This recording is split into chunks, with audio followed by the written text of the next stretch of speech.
talking to us. Well, but he said he was going to go away. We started. Okay. All right. This is my first talking to the invisible audience. Very odd feeling. My name is Candy Torres. I call myself the Techno-Rican. I have the Puerto Rican heritage, 100%. I was born in New York City. My parents were born in Puerto Rico. And I'm doing genealogical research to find out more. What I found when I hit a roadblock, get frustrated, instead of getting frustrated, I started going back about 500 years. Because when I was growing up, I remember seeing the name Torres Strait, a body of water between Australia and New Guinea. And I thought, wow, somebody's got my name. You know, wow. I don't know if we're related, but an explorer. Well, then last year, fast forward, last year, I found out there were many, many Torreses on Columbus's voyages. And I won't go into all the detail, but it's really cool. I found 11 at that time, just in general, that time period. So they must have been doing something significant. And I know that on my side, the Torres side, we go from Puerto Rico to Spain, Canary Islands to Spain, and I'm getting stories that are saying we really did live in the part of Spain where these Torreses were, because the seaports were in the southern part of Spain. And there was an artist in Spain. I was there 30 years ago, not doing genealogical research. I went to a museum in Cordoba, and it was Julio Romero de Torres. And I thought, I'll just go in, that's pretty cool. And I thought the bust looked like my father. And isn't that odd? Well, only 2 years ago did I find out, and my relatives knew nothing about this, but I was told that we are supposedly related to a famous Spanish painter. Well, that would be Julio Romero de Torres. So I'm really eager to find that out because I've been told we were artists, we were politicians, and explorers. So I think it's really cool. Now I have this Balana Torres here because the real point, yes, I love Star Trek, I will admit it. All right, Star Trek was coming on in September of 1966. But I remember in the summer advertising this new science fiction show. I was all excited to see this thing. And I was enamored of it right off. I was just about to turn 13. So I'm giving my age, I don't care. So, Star Trek, right off. But even before that, there was Supercar when I was growing up. And I loved the car that flew through the air and just wanted those adventures. But growing up, I was told that dreams don't come true. They just get married and do whatever. And none of the women were happy when they said that. And I thought, well, I want to be happy, it's my life. You know, so I had to tune out a lot of things. So, anyway, so Star Trek was important back then. And then when they had Voyager on, and there's Balana Torres, well, the actress is actually Puerto Rican. And when I met some people here at JSC, Johnson Space Center, and I was telling them, I'm the real Engineer Torres. That really is my name. I was born with it, and I really was an engineer in mission control and space station in the back room, which is pretty much what Balana Torres did. So, I'm the real Engineer Torres, but a lot of dreams start to come from fiction or lots of different ideas. So that's really the point of bringing this character and why I relate to her so much, aside from being a strong character. That whatever area, some people it was Lost in Space, some was Space 1999, some was Star Wars, somewhere something gets triggered, and it doesn't always have to be science fiction. And then you just hold on to it. So I had dreamed this vision of myself. I wanted to be an astronaut when I was growing up. So I'll just put Balana aside for a moment. She's really pretty much done her part here. Just stay up. That I wanted to be an astronaut.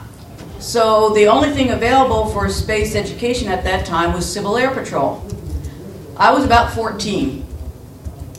And I found out about it through some classmate. I had been to Girl Scout, but when I found out about Civil Air Patrol, that was it. And I joined up, and I was in it for about 3.5 years, till I turned 18.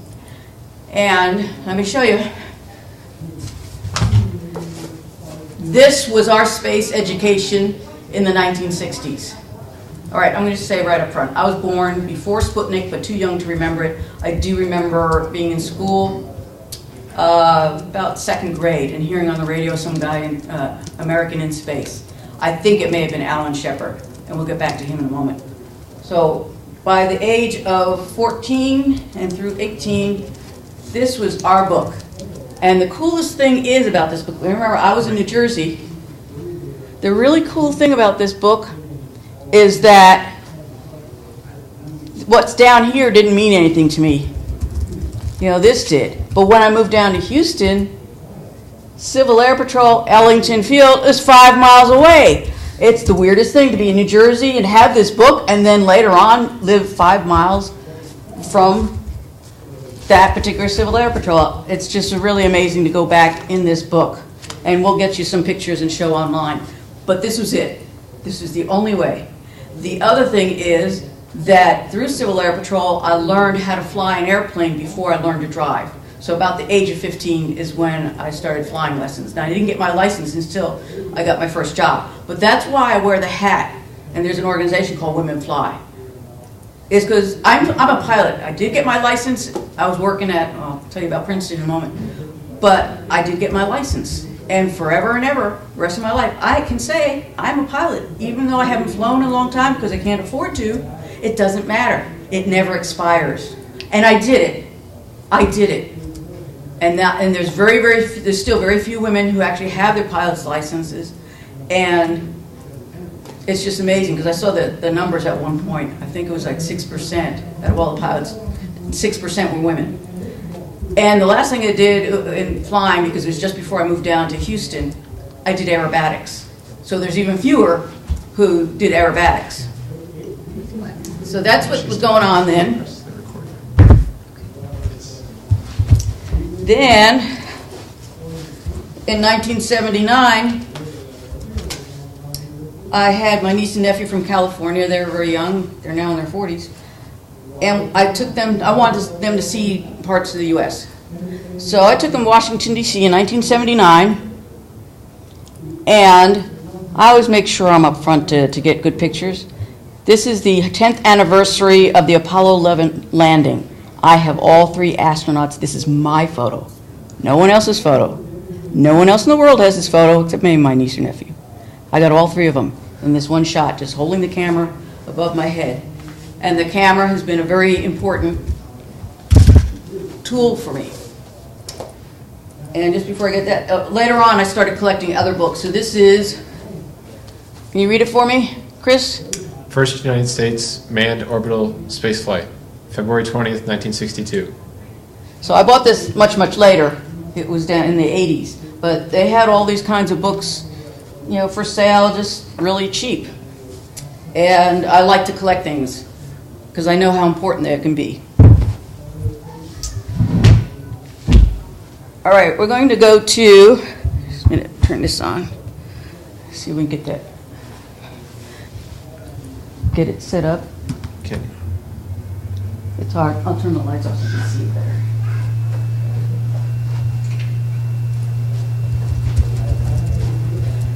I'm back. See if I can get this going here. That direction. Can't wait until I get the remote.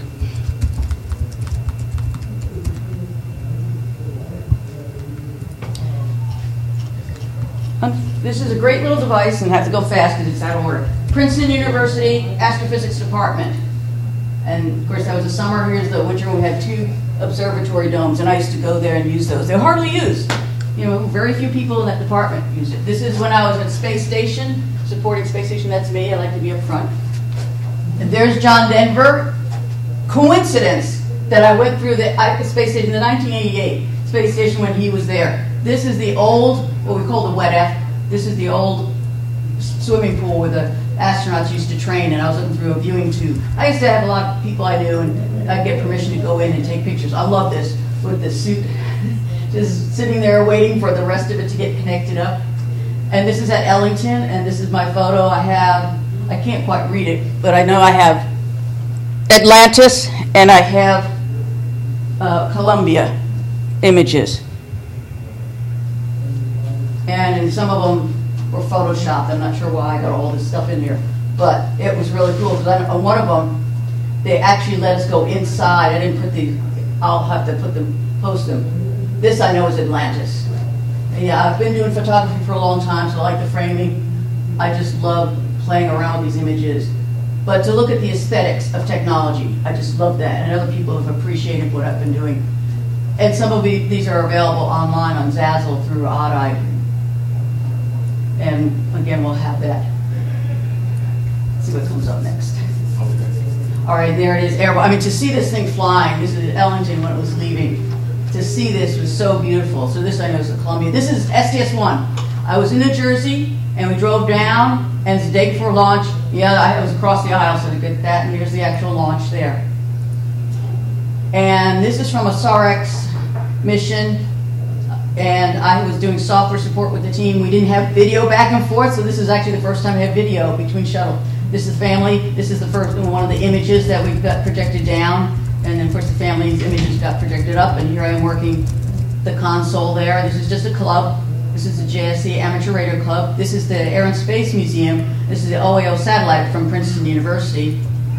And OAO-3C Copernicus. And there's just so much history that I've been a part of. I can't go into all of it, but it's just awesome because it has a relationship to Hubble. And there we are again back at the WEDF. So the father of the Hubble Space Telescope was chairman of the department at Princeton. So I don't know why it shuffles these pictures, but there's Lyman Spitzer. There's a Spitzer telescope named after Dr. Lyman Spitzer from Princeton University Astrophysics Department. When I was there, when I was there, it was a large space telescope, so it wasn't Hubble yet. But that's some of the history that I have lived through, and I have photographs of. So we'll go back to a couple other things. Put the lights on.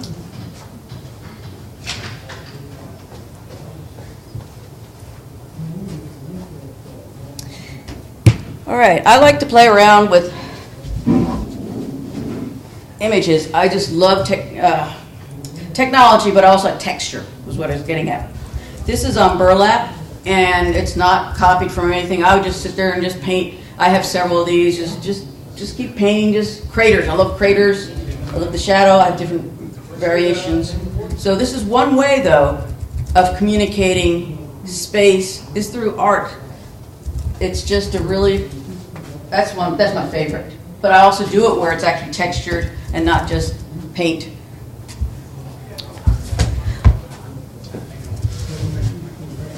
I also have a lot of books on space art. And this one, this isn't a rarity. This is Eyewitness to Space, and this is the early days of the art program that NASA sponsors, still does, invites artists to observe and do painting. This is part of what inspired me to do those craters.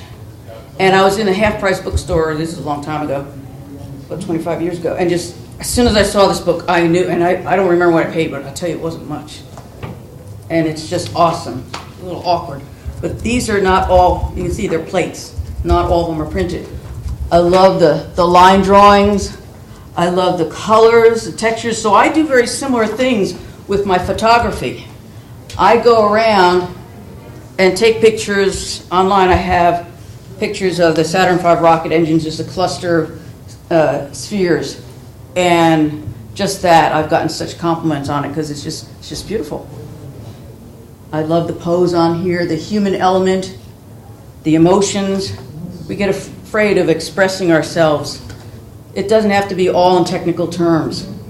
Something like this, of course, has a beauty that anybody can recognize, and we've seen that with Hubble. And there are just many ways of looking at space exploration. And NASA funded a lot of different programs in the beginning that most people don't know. Aside from the art program, which is still going on, it actually sponsored or funded some work in sociology that was extremely important. And I don't recall at this point what the name of that process or technique or tool is, but it was an extremely important event or tool for sociology. Just really changed a lot of things. And this is a NASA book, Social Sciences and Space Exploration. And I know this is in the 80s. It has, as well as the space art, well, look at this. This is my favorite. Philosophy. I studied philosophy, too, and I was interested in philosophy of technology. And just lists of papers that were written by all the debate analyses. Future studies. I have a master's degree in studies of the future from University of Houston, Clear Lake.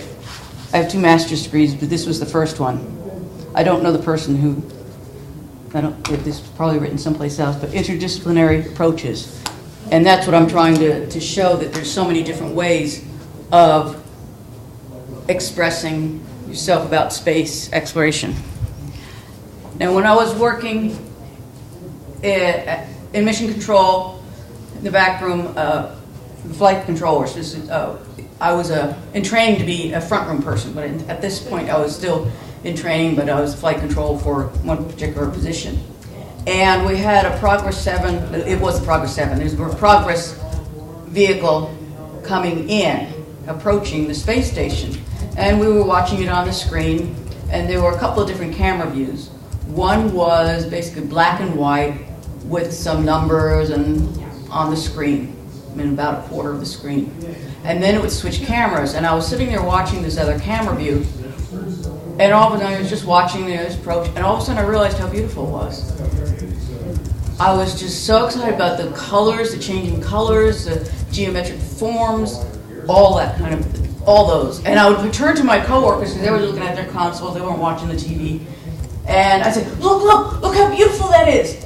And they turned, and by the time they turned, it was the other camera with the little numbers and the black and white. I'm like, okay. They'd go back to work, and then we'd switch to that other view. Anyway, it happened about 3 times. I was so inspired, and space is no up or down, so it really doesn't matter which way I hold it. I recorded in my journal I had with me at that time. I did some rough sketches in pen of what I was seeing, the images I was seeing, and writing down the colors because I didn't have any color pens. So I did this series, and I did this one's in colored pencil, and then I have another version, I couldn't find it for today, that I did in acrylic. And what I'd like to do at some point is to do this in the computer, scan it in and play with it some more.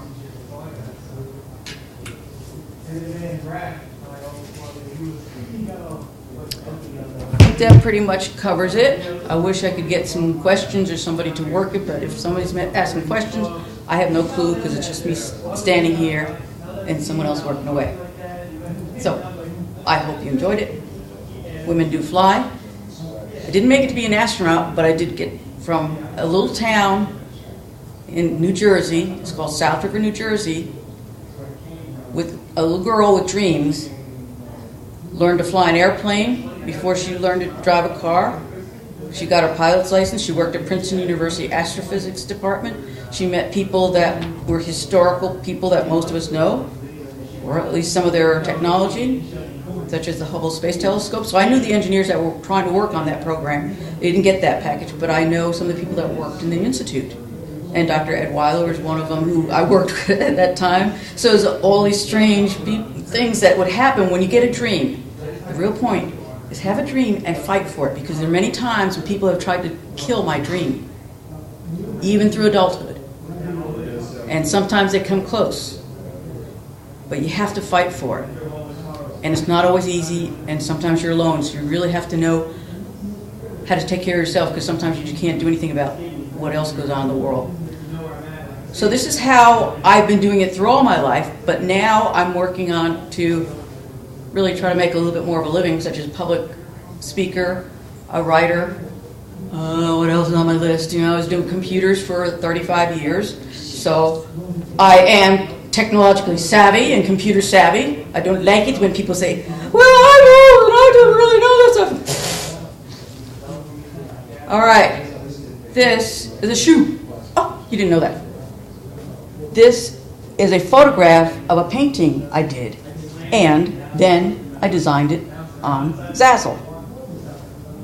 This is a plug, yes, but not just a plug. This is also to show how many different ways, I call this hands in space, how many different ways you can use your skills or develop your skills and use them. You don't have to directly get the message out. There are subtle ways, and if people just started wearing things and didn't really think about, I've sold that painting, by the way, people just loved it. It was about this big. It was just fun, you know. Put black and then drop some white for the stars and then put my hands in different colors, and that was it. It was just fun. And now I never plan on making shoes. But there's so many different ways to communicate, and we can do both things. I think of Da Vinci as was a scientist, he was an artist. I mean, they're really not that different. You have to observe, you have to analyze, you have to know how to play around with things. And that's it. So if there are any questions, well, I'm online. Engineer Torres, those of you who don't know. Engineer, Torres, means towers. That's one word, at me.com. So you can find me there. If you Google Technorican, you will find pages and pages, and I'd say 98% of it is me.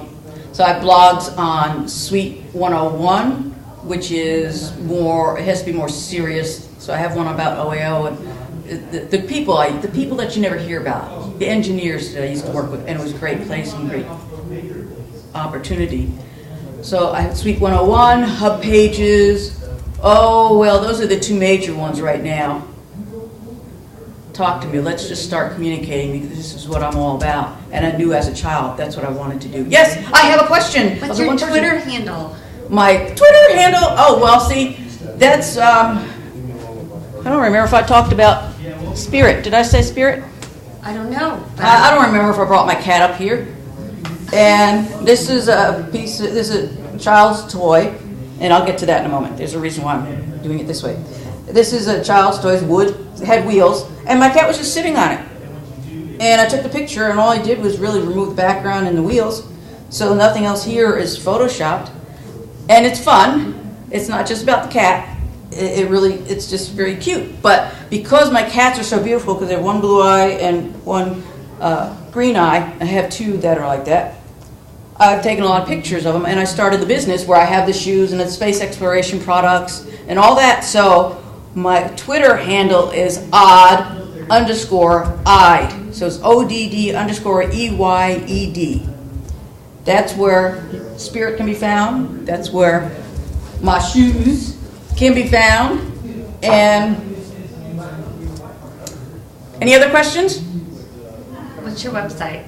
Oh, well, I have many websites, but that's a good question. The one I send people to really get sort of a visual resume is www.technorican.com. So that's like techno, like technology, and Rican, like Puerto Rican, but it also means technologically rich, because I love technology. All right. So TECHNORICAN, Techno-Rican.